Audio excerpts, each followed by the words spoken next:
Zee 24 तास एक पाऊल पुढे।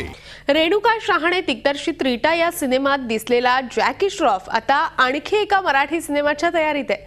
हृदयनाथ या सिनेमात जॅकीची प्रमुख भूमिका आहे। या सिनेमाच्या संगीताचं अनावरण नुकतंच मुंबईत झालं। Let's have a look.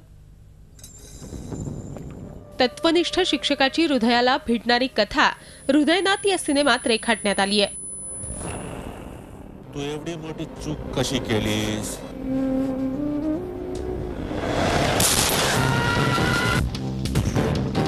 कोकणातल्या एका तत्वनिष्ठ शिक्षकाचं होणारं हृदय परिवर्तन आणि त्यानंतर घडणाऱ्या घडामोडींचं रंजक चित्रण या सिनेमात करण्यात आलंय। या सिनेमात जॅकी श्रॉफ तत्वनिष्ठ शिक्षकाची भूमिका बजावतोय।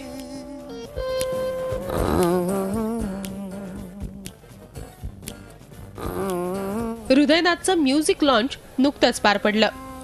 त्यावेळी जॅकीदांनी या सिनेमाबद्दल सांगितलं। सर्व माझा डायरेक्टरच आहे, मी काय बोलू माहित नाही। मला सॉन्ग खूपच आवडलं, अति सुंदर सॉन्ग आहेत। गणपती आणि ते याना याना वा वा आणि चिन्मयबाई बरोबर काम करायला खूपच मला आवडलं। फुल सपोर्ट होता। मराठीत कसं बोलायचं, काय एक्सप्रेशन कसं द्यायचं, यांचं ट्रेनिंग होतं। एक मास्टरचा जो रोल ह्यानी बरोबर हँडल केलं आणि द सेकंड रोल तो माझा स्वतःचा आहे। मी असंच होतं।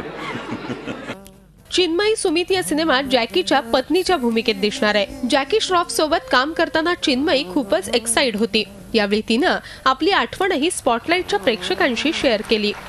कधी स्वप्नातही नव्हतं की मी जॅकी श्रॉफ यांच्याबरोबर काम करीन, कारण मला अजूनही आठवतं आहे मुंबईत करिअर करत असताना माझ्या करिअरच्या अगदी सुरुवातीच्या काळाला मी टॅक्सीत होते आणि ते गाडीतून चाललेले होते, तर मी जॅकी श्रॉफ असं करून त्यांना असं जोरजोरात हात केला होता आणि ते इतके मोठे माणूस आहेत की त्यांनी असं छान बघून मला असं केलं होतं। तर म्हटलं हीच आपली भेट। त्याच्यानंतर त्यांच्याबरोबर प्रत्यक्ष उभं राहून काम करायचं हा अनुभव खूप वेगळा होता। पहिल्या दिवशी मेकअप व्हॅनमधून मला पळून जायचं होतं, कारण माझे पाय कापत होते की ह्यांच्यासमोर मी कशी उभी राहीन।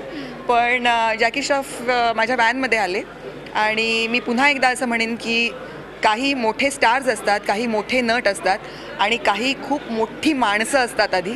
जॅकी श्रॉफ हे माझ्यासाठी अतिशय मोठे आणि महत्त्वाचे व्यक्ती आहेत माझ्या आयुष्यातले। माझा काय फायदा? तेव्हा जॅकीचा हा सिनेमा प्रेक्षकांना काय वेगळी मेजवानी देणार आहे पाहूयात। झी 24 ताससाठी मुग्धा देशमुख, मुंबई। झी 24 तास एक पाऊल पुढे।